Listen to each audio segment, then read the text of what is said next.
Professor Jayashankar Telangana agriculture యూనివర్సిటీకి సంబంధించి agriculture, veterinary, horticulture, food technology లాంటి కోర్సు లోపల ఎవరైతే జాయిన్ అయిదాం అనుకుంటున్నారో వాళ్ళకి సంబంధించిన వీడియో ఇది. మనకి సో ఈ కౌన్సిలింగ్ అనేది కంబైన్డ్గా అవుతుందని మన అందరికి కూడా తెలుసు. సో ఈ కంబైన్డ్ కౌన్సిలింగ్ సంబంధించి ఫేజ్ 1 అయిపోయింది, ఫేజ్ 2 అయిపోయింది, అండ్ ఫేజ్ 3 ఉంటుందా అనే డౌట్ అయితే అందరికైతే ఉందన్నట్టు. ఈ వీడియో లోపల ఫేజ్ 3 ఉంటుందా అనే ఒక డౌట్కి మనం క్లారిటీ అయితే తెచ్చుకుందాం. సో మనం డీటెయిల్ అయితే మాట్లాడుకుందాం. అసలు ఫేజ్ 3 ఆఫ్ కౌన్సిలింగ్ ఉంటుందా ఉండదా, ఒకవేళ ఉంటే ఎప్పుడు ఉంటుంది కావచ్చు అని చెప్పి ఒక ఎక్స్పెక్టేషన్, ఒక అజంప్షన్ అయితే మనం చేయడం అయితే జరుగుతా అన్నట్టు ఈ వీడియో లోపల. సో ఇట్లాంటి వీడియోస్ మనం ప్రీవియస్గా చేసుకున్నాం అండ్ ఫర్దర్ కూడా ఇట్లాంటి వీడియోస్ అయితే చేసుకుంటూ ఉంటాం. కాబట్టి మీరు మన ఛానల్కి ఒకవేళ కొత్త కోసం మాత్రం డెఫినెట్గా సబ్స్క్రైబ్ చేసుకొని మీ ఫ్రెండ్స్ అందరికీ ఈ వీడియోని షేర్ చేయండి. సో ఇట్లాంటి అప్డేట్స్ ఏమైనా ఉంటే మనం ఫర్దర్గా మాట్లాడుకుందాం. సో ఫస్ట్లీ ఇక్కడ మనం చూసుకుంటే ఈ ఏదైతే కౌన్సిలింగ్ ఉందో కంబైన్డ్ కౌన్సిలింగ్ మనందరికీ కూడా తెలుసు. ప్రొఫెసర్ జయశంకర్ తెలంగాణ అగ్రికల్చర్ యూనివర్సిటీకి సంబంధించి, పివి నరసింహారావు తెలంగాణ వెటర్నరీ యూనివర్సిటీకి సంబంధించి, శ్రీ కొండా లక్ష్మణ్ తెలంగాణ హార్టికల్చర్ యూనివర్సిటీకి సంబంధించి, ఈ 3 యూనివర్సిటీకి సంబంధించి కంబైన్డ్ నోటిఫికేషన్ అనేది మనకు ఫేజ్ 1 అయిపోయింది అండ్ ఫేజ్ 2 కూడా అయిపోయింది. మనకు ఫేజ్ 3 ఉంటుందా అనేది డౌట్. ఓకేనా. సో మనం ఈ థర్డ్ ఫేజ్ ఆఫ్ కౌన్సిలింగ్ గురించి మాట్లాడుకునే దానికంటే ముందు సెకండ్ ఫేజ్ ఆఫ్ కౌన్సిలింగ్ గురించి మాట్లాడుకుంటే 5 days లోపల మనకు ఈ కౌన్సిలింగ్ అయితే కండక్ట్ చేశారు అన్నట్టు. Second phase of counselling 3rd September, 4th September, 8th September and 9th September. ఓకేనా. అండ్ దాని తర్వాత 10th September. సో ఈ 5 days ఆఫ్ కౌన్సిలింగ్ అయితే వీళ్ళు కండక్ట్ చేయడం అయితే జరిగింది అన్నట్టు. అండ్ మనకి 9th September 2025 రోజు ఎన్ని నెంబర్ ఆఫ్ సీట్స్ ఫిల్ అయినాయి అని చెప్పి మనకు లైక్ ఒక ఇన్ఫర్మేషన్ అయితే ఉందన్నట్టు. లైక్ 10th September 2025కి ఎన్ని నెంబర్ ఆఫ్ వేకేట్ సీట్స్ ఉన్నాయి అనే ఒక ఇన్ఫర్మేషన్ అయితే ఉంది. ఓకేనా. సో మనకు 8th September రోజు ఎన్ని సీట్స్ ఉన్నాయి, 9th September రోజు ఎన్ని సీట్స్ ఉన్నాయి అనే దాన్ని బట్టి మనం అయితే లైక్ 9th September రోజు ఎన్ని సీట్స్ ఫిల్ అయినాయి అని చెప్పి ప్రీవియస్గా మాట్లాడుకున్నాం. అండ్ ఇప్పుడు ఏంటంటే 9th September 2025 రోజు ఎన్ని నెంబర్ ఆఫ్ వేకేట్ సీట్స్ ఉండే అనే ఇన్ఫర్మేషన్ మన కాడ ఉంది. అండ్ దాని తర్వాత 10th రోజు ఎన్ని నెంబర్ ఆఫ్ సీట్స్ ఫిల్ అయిన ఇన్ఫర్మేషన్ మన కాడ లేదన్నట్టు. సో 9th September 2025 రోజు ఎన్ని నెంబర్ ఆఫ్ సీట్స్ ఉండే అనే దాన్ని బట్టి, ఎన్ని నెంబర్ ఆఫ్ పీపుల్ అటెండ్ అయ్యారు అనే దాన్ని బట్టి మనకు ఎన్ని నెంబర్ ఆఫ్ సీట్స్ మిగిలి ఉంటాయి కావచ్చు అని చెప్పి మాట్లాడుకుందాం. ఓకేనా. సో ఐ హోప్ దానివల్ల సో ఇదంతా కూడా జస్ట్ ఒక అజంప్షన్ మాత్రమే. సో మీకు లైక్ ఎట్లా అంటే ఎగ్జాక్ట్గా ఎన్ని నెంబర్ ఆఫ్ సీట్స్ ఉంటాయి అని చెప్పి చెప్పలేము, ఎగ్జాక్ట్గా ఎన్ని నెంబర్ ఆఫ్ సీట్స్ ఫిల్ అయినా అని చెప్పి చెప్పలేము, ఎందుకంటే అఫీషియల్ ఇన్ఫర్మేషన్ లేదు కాబట్టి. ఓకేనా.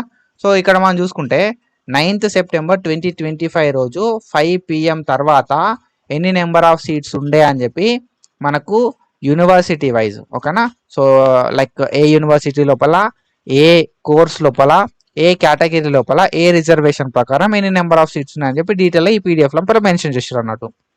ఓకేనా. So according to this PDF మనం చూసుకుంటే అగ్రికల్చర్ లోపల 61 సీట్లు ఉన్నాయి.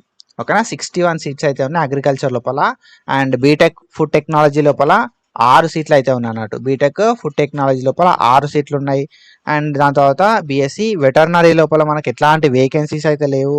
అండ్ దాంతోపాటుగా హార్టికల్చర్ లోపల 12 వేకెన్సీస్ ఉన్నాయి. అండ్ ఫిషరీస్ లోపల 5 వేకెన్సీస్ ఉన్నాయి.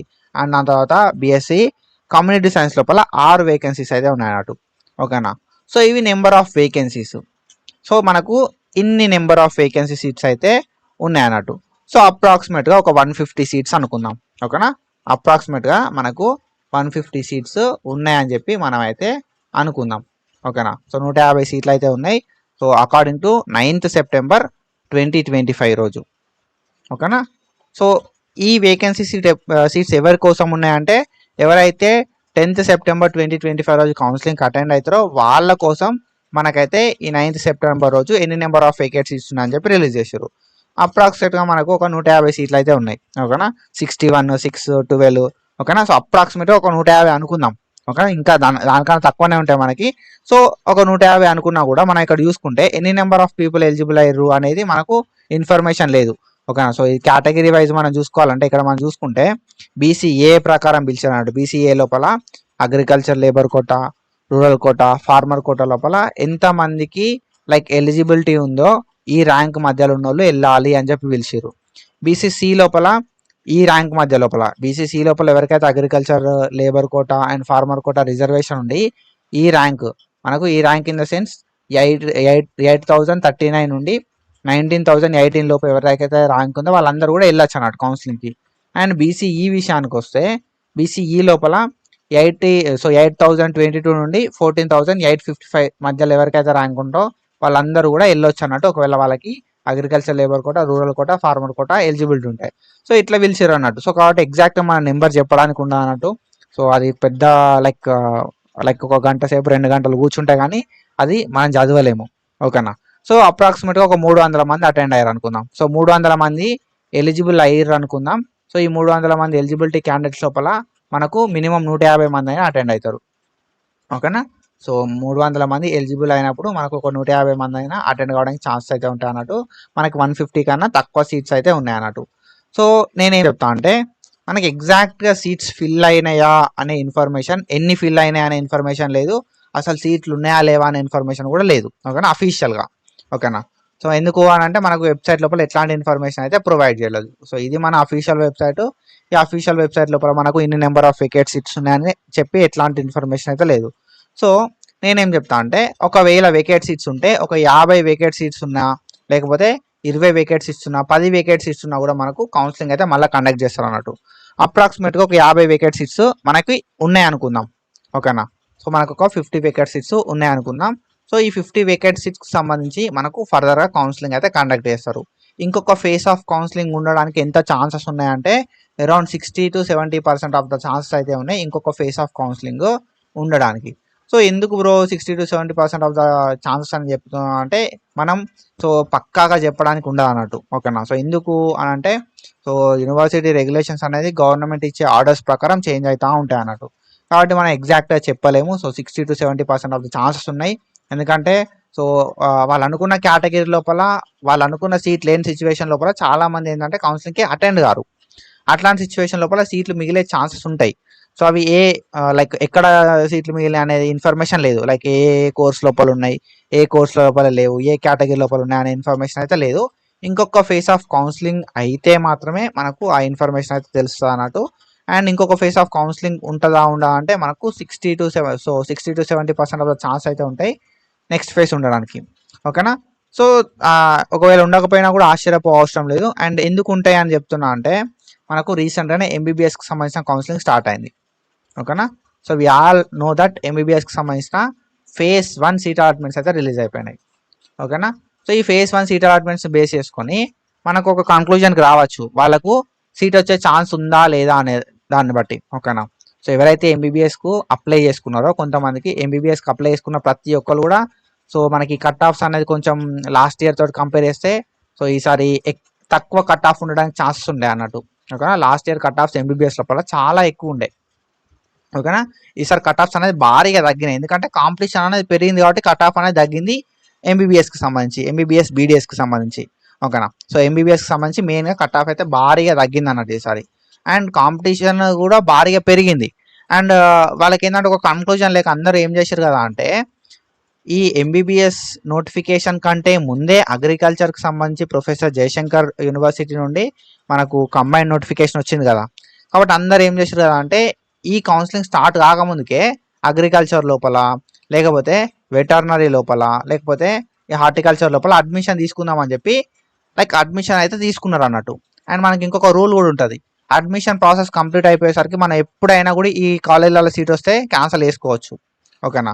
కాబట్టి ఏం చేస్తారు అంటే most of the people so first priority like ఎంబీబీఎస్కి ఇస్తారు. కానీ ఎంబీబీఎస్ కౌన్సిలింగ్ అనేది ఈ ఇయర్ లేట్గా స్టార్ట్ అయింది కాబట్టి వాళ్ళు ఏంది కదా అంటే ఒకవేళ ఎంబీబీఎస్ సీట్ రాకపోతే ఎట్లా అని చెప్పి వీళ్ళు ఈ కోర్సెస్ లోపల జాయిన్ కావడానికి చూస్తారు అన్నట్టు. Most of the people join అవుతారు. ఓకేనా. పక్కాగా సీట్ వస్తుంది ఎంబీబీఎస్లో అన్న వాళ్ళు జాయిన్ కారు, కొంచెం అటు ఇటు ఉంటారు కదా. అట్లాంటి సిచ్యువేషన్ లోపల ఉన్న ఏం చేస్తారు కదా అంటే వీళ్ళు ఈ ప్రొఫెసర్ జయశంకర్ అగ్రికల్చర్ యూనివర్సిటీ లోపల, లేకపోతే వెటర్నరీ యూనివర్సిటీ లోపల, లేకపోతే హార్టికల్చర్ యూనివర్సిటీ లోపల అడ్మిషన్ తీసుకుంటున్నట్టు.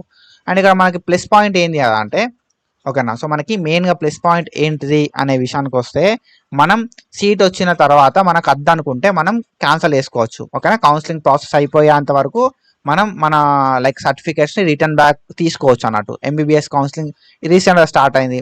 ఒకవేళ ఎవరికన్నా ఫేజ్ 1లో సీట్ వచ్చింది అనుకో, వాళ్ళందరూ కూడా ఏం చేస్తారు కదా అంటే యూనివర్సిటీస్కి పోయి వాళ్ళ సర్టిఫికేట్స్ అనేది తెచ్చుకొని ఎంబీబీఎస్ ఆర్ బీడీఎస్ లోపల ఇచ్చేస్తారు అన్నట్టు. ఓకేనా. సో ఎంబీబీఎస్ కౌన్సిలింగ్ లైక్ ఎంబీబీఎస్కి సంబంధించి phase 1 అలాట్మెంట్స్ అయితే రిలీజ్ అయిపోయినాయి. ఏ కాలేజ్లో వచ్చిందని చెప్పి తెలిసిపోయింది అన్నట్టు.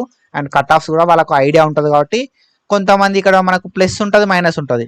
సో సీట్ వచ్చే ఛాన్సెస్ ఉన్న వాళ్ళు ఏం చేస్తారు కదా అంటే సర్టిఫికేట్స్ తీసుకెళ్ళి ఎంబీబీఎస్ లోపల సబ్మిట్ చేస్తారు. ఒకవేళ సీట్ వస్తే, సీట్ రాదు అనుకున్న వాళ్ళు కానీ లైక్ సీట్ వస్తుంది అనుకున్న వాళ్ళు సబ్మిట్ తీసుకొచ్చుకుంటూ సర్టిఫికేట్స్ లైక్ సీట్ వస్తుంది అని ఎవరైతే 100% కన్ఫర్మ్ ఉంటుంది చూసినా వాళ్ళు తెచ్చుకుంటారు. ఆల్రెడీ సీట్ ఎవరికైతే phase 1లో వచ్చారో వాళ్ళు తెచ్చుకుంటారు.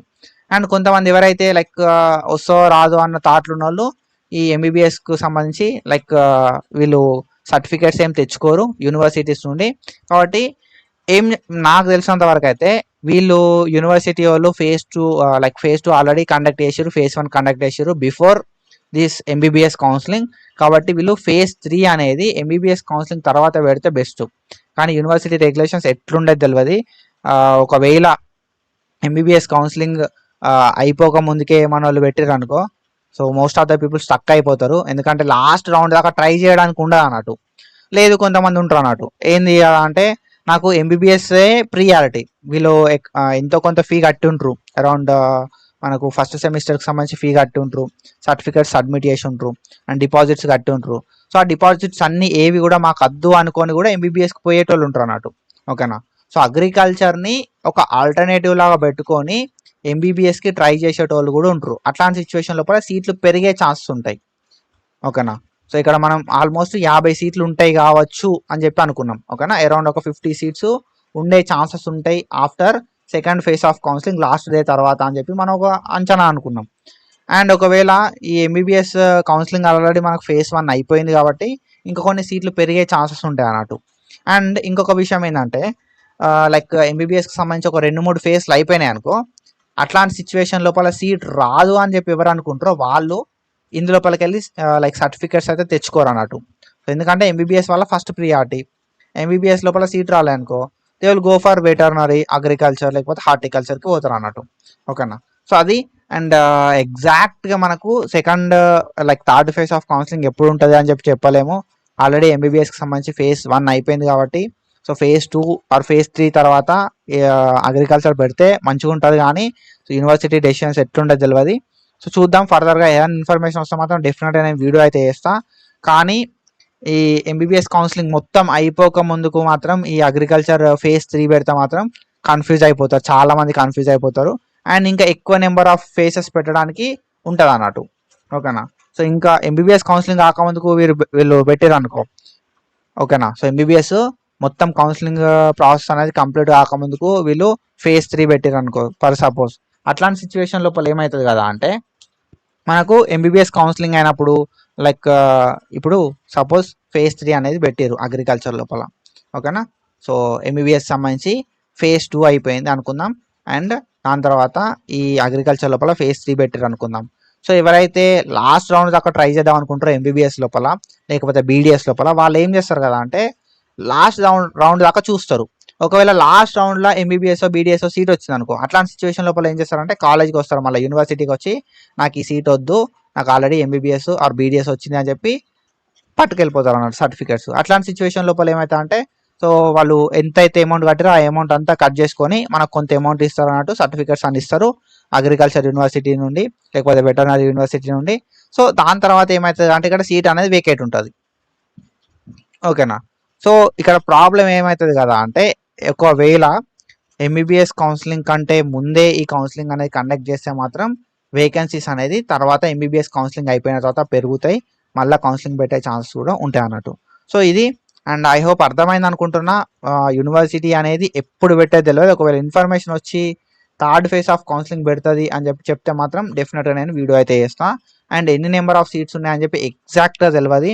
అండ్ ఇంకొకటి ఏంటంటే ఎవరైతే లైక్ అగ్రికల్చర్ వేద్దాం అనుకుంటున్నారో వాళ్ళు తక్కువ హోప్ పెట్టుకోరు, ఎందుకంటే చాలా తక్కువ సీట్లు ఉన్నాయి. ఓకేనా.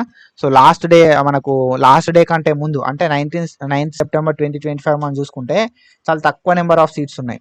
అండ్ ఈ చాలా తక్కువ నెంబర్ ఆఫ్ సీట్స్ ఏవైతే ఉన్నాయో అవి మీ కేటగిరీకి వచ్చేసరికి ఇంకా తక్కువ ఉంటాయి అన్నట్టు. ఓకేనా. ఇక్కడ మీరు చూస్తే 6 నెంబర్ ఆఫ్ సీట్స్ ఉన్నాయి, 5 నెంబర్ ఆఫ్ సీట్స్ ఉన్నాయి, 12 నెంబర్ ఆఫ్ సీట్స్ ఉన్నాయి. అదే మీ కేటగిరీ విషయానికి వద్దాం. మీరు సపోజ్ బీసీడీ కేటగిరీ అనుకుందాం. బీసీడీ కేటగిరీ లోపల మీరు ఇక్కడ చూసుకుంటే మీకు అసలు హార్టికల్చర్ లోపల సీట్సే లేవు. బీసీడీ కేటగిరీ లోపల హార్టికల్చర్ లోపల అసలు సీట్సే లేవు.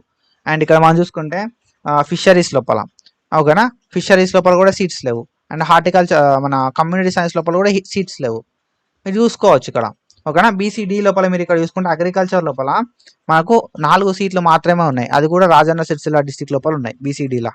అండ్ ఫుడ్ టెక్నాలజీ లోపల 1 సీట్ మాత్రమే ఉంది. సో ఇట్లుంటాయి అన్నట్టు, 5 సీట్లు మాత్రమే ఉన్నాయి. మొత్తం ఓవరాల్గా బీసీడీ కేటగిరీ చూసుకుంటే 5 సీట్లు మాత్రమే ఉన్నాయి అన్నట్టు. సో ఎవరికైనా ఇంకా హోప్ ఉంటే మాత్రం సో లైక్ ఆ హోప్ని తీసి పక్కకు పెట్టేసేరి. చాలా తక్కువ సీట్స్ ఉంటాయి, ఎక్కువ కాంపిటీషన్ ఉంటుంది. ఒకవేళ మీ ర్యాంక్ ఎక్కువ ఉన్న సిచ్యువేషన్ లోపల సీట్ వచ్చే ఛాన్సెస్ చాలా తక్కువ ఉంటాయి. సో అది మీరు మైండ్లో పెట్టుకొని నెక్స్ట్ ఏదైనా ఇన్ఫర్మేషన్ వస్తే మాత్రం డెఫినెట్గా వీడియో వేసుకుందాం. కానీ ఈ ఎంబీబీఎస్కి సంబంధించిన second phase or third phase అయిపోయిన తర్వాత పెడితే మాత్రమే మనకు లైక్ ఎక్కువ మంది బెనిఫిట్ అయ్యే ఛాన్స్ ఉంటుంది అని చెప్పి నా ఒపీనియన్, ఓకేనా. సో ఇది, అండ్ ఇట్లాంటి ఇన్ఫర్మేషన్ అప్డేట్స్ కోసం ఫాలో అవుతూ ఉంటుంది. Thank you so much. Signing off.